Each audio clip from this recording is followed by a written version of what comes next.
Friends, such a beautiful discourse from the master, Osho. Osho always encourages us, Osho always gives us that courage and confidence that we are not inferior to anybody. We are very unique. So we cannot be compared. We all have that potential for the highest liberation. Like the lemon seed has the potential to be a lemon, right? So mango seed has potential to be mango. And as we human being, we have potential to be a Buddha, the awakened ones, the liberated ones. So once we reach to that highest potential, we are free from this vicious circle of life and death, our suffering, attachment, desires, or the pain we feel over here. It's only on the surface. So once we allow this seed to, the first step is the seed breaks. So that is the most painful stage. That is when our highest expectation illusion breaks.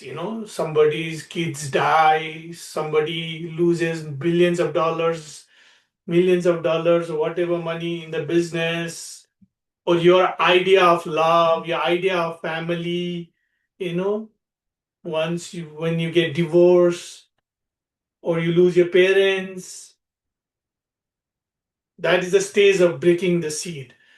When your illusion, the way you saw the world from your childhood, lots of dreams, lots of perception was given to you, what is good, what is bad, what is family, what is love, and you try to live up to the expectation, but one day it didn't go according to the plan, something happened. So that is the moment of seed breaking, and it's very, very painful. So that's where most of the people come to meditation, seek masters, seek deeper meaning of life, and they try to find why I am suffering so much, why there's so much pain in this world, pain of this physical body, our diseases, illness. No matter how much we care of our body, one day it will be old, it will die. That's the reality. So then we seek the master, and master helps us to give that confidence, that support system, non-judgmental, unconditional love. Because master was also a student. Master was also went through that seed breaking process. So he knows the pain, or she knows the pain. And then the plant germinates, and slowly with our practice, with the right environment, things blossom into that full flowering. In Sanskrit, it is called the seventh chakra, the ultimate flowering, 10,000 lotus, Sahasrara chakra. So that's our goalless goal. And we cannot have any expectation, attachment. We just enjoy the flow. We trust the words of the master. Okay. And in Sufi, there are four things they say. The first one is Sarifat. Sarifat is the people. Sarifat is the people who live very disciplined life. They don't try to make any mistakes or harm others, try abusive things. They wake up in time, they make their bed, go to work, they do charity, they help people, they have this morality, and they're sarifat, and it's a very outer thing. The sarifat is, you put it from the outside. It's not your inner flowering. It's just an idea you have that you have to be good. So sarifat is and these people are better than people who troubles others, hurt others, kills others, rape, abuse, all this kind of thing. That morality, that discipline, life helps them to not to hurt others. So they get good karma, good merit. And but the downside is it is very, very difficult to maintain it. It's very, very difficult to maintain it in long run. Maintenance part. It's easy to fall in love, but it's very difficult to maintain the relationship. It's so your subconscious mind triggers. We have our karma, past life karma, and sometimes in the heat of the moment, you forget your morality, you forget your discipline, so that's how rape happens, lots of spiritual people, they abuse kids, and now we have seen in Epstein files also high people with power and money, and some people we worship them, they were in our home.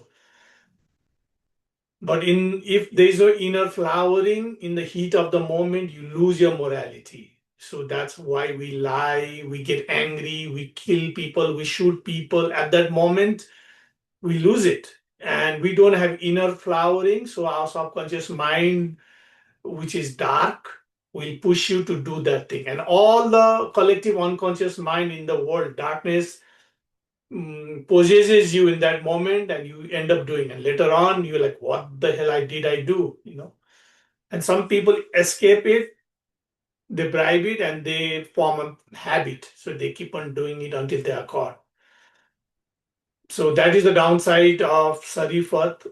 It's good for some time, but we have to have that inner flowering. And that inner flowering, they have a term called Tariqat. Tariqat means technique. So every master, Sufi master, give technique of whirling, dancing, zikr is their mantra, and being intoxicated in with divine, with God, with the universe.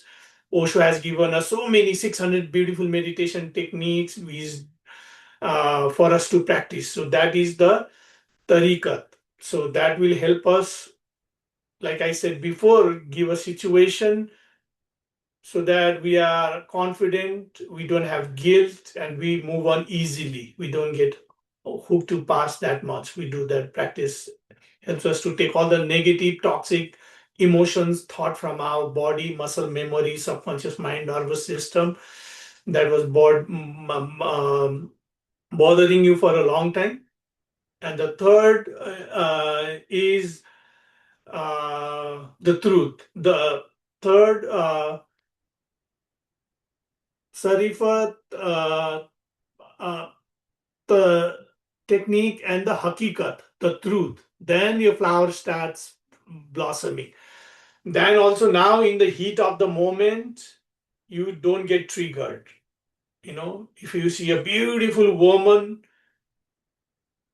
you have appreciation. You'll not have that lust. If you see things, you don't react to it. You are very aware and you respond to the situation.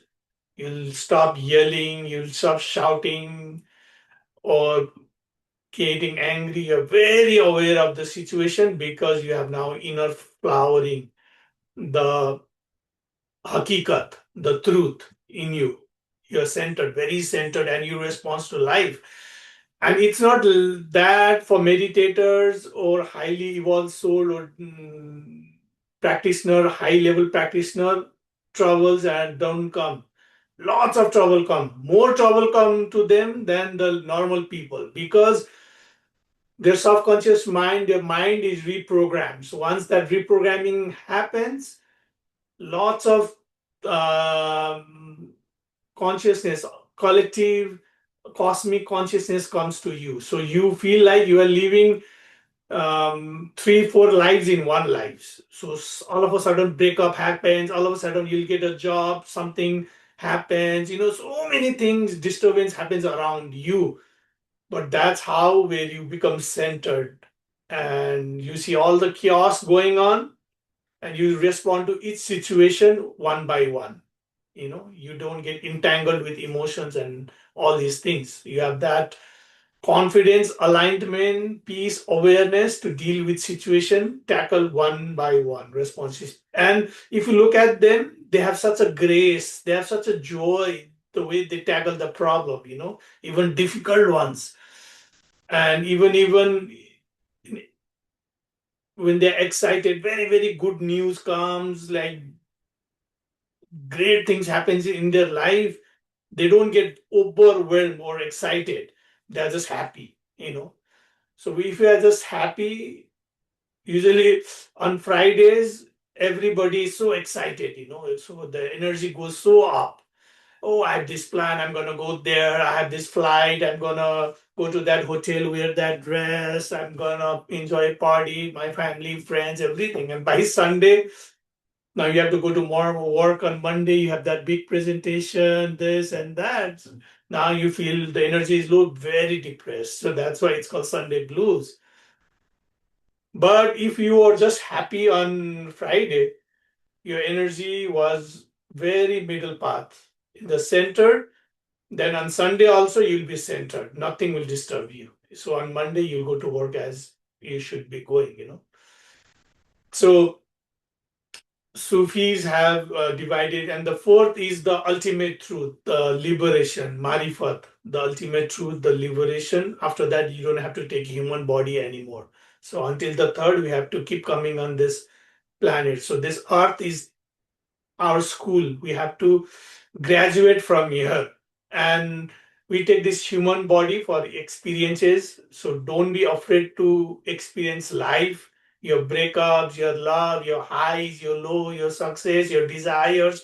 Experience life in totality. Go and fulfill your desires, go out, travel, do whatever you wanted to do. Then slowly you get out of that experience. Once you have done it totally with consciously, like I used to enjoy drinking beer so much, I needed that chilled beer on Saturday. Now I don't need it because I have drank all that with awareness. So now it does not appeal to me anymore. So once you totally leave that moment, you be free from it. You be free from it. Okay. So with this thought, very serious talk. So I'll tell you one joke. Osho always loved humor. Whenever he used to talk or his discourses, people used to go to sleep and then he used to tell jokes so that people come back to senses. And people who makes jokes are very, very intelligent people. I mean, they're amazing people, and people who understand jokes are also very intelligent people. And there's a book that Osho has written, all the jokes compiled that Osho